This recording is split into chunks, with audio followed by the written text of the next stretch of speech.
serious. I think that Hillel was right to report it to the police, and hopefully that's taken care of. Now at 6, a father charged with making threats to burn down the school his son attended in Northeast Miami-Dade. We are live on air and always streaming on CBS News Miami with the CBS News app. Good evening, I'm Elliot Rodriguez. And I'm Lauren Pastrana. Mark Polyakov was reportedly upset with the mask mandate at the Sheikh Hillel Community School. Tonight, we're talking to concerned parents. CBS 4's Peter Dench is live at the school. And Peter, you caught up with Polyakov as he was leaving the jail. Did he have anything to say? Well, Elliot, he had one word to say, and you will hear it: lawsuit, whatever that means. Now, according to an arrest report, this all stems from a chat involving other parents titled "No More Masks, Hillel."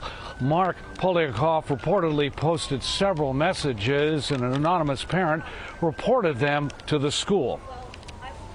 As he walks out of the TGK Correctional Center, we ask Mark Polyakov for his response to the charges against him.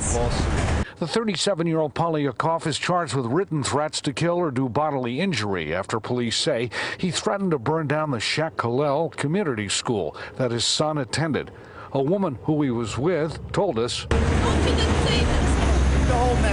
A police report said Polyakov was upset about the school's mask policy. He reportedly posted messages in a chat: "We will leave and burn Hillel down to the ground. That's why their rankings have steadily gone down." An anonymous parent reported that to the school, and Polyakov's son was expelled, and Polyakov was ordered not to return to the school. Police say he then posted, "I just got kicked out of Hillel. I will burn this school down." I think that is very serious. I think that Hillel was right to report it to the police, and hopefully that's taken care of. Obviously concerning because our kids are there, right? They're in school, and you never know what can happen. But I think we have a very good security team, so I trust the school. In a statement, the interim head of the school said, "We take any threat very seriously. We have zero tolerance for aggressive or violent language or behavior." It's a shame that it's come to this, really. The school sets policies. It's a private school. They have the right to set those policies, and we're expected as grandparents and parents to follow the proper channels. I think people are very heated up about the masks and the COVID and all those issues bubbling up for the past year plus. So I'm not surprised, but I think the school handled it well.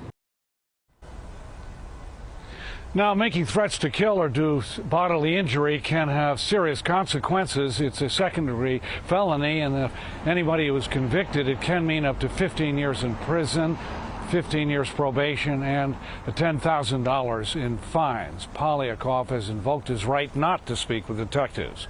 We are live in Northeast Miami-Dade. Peter Dench, CBS 4 News. Peter, thank you. And Polyakov was arrested at his condo in Sunny Isles Beach. According to the arrest report, he used profane language when he referred to a school board member. He also reportedly posted a photo of the school's athletic field and said, quote, "This is what they are doing outside, forcing masks in 80 degrees. You can't be nice. It gets you nowhere," end quote.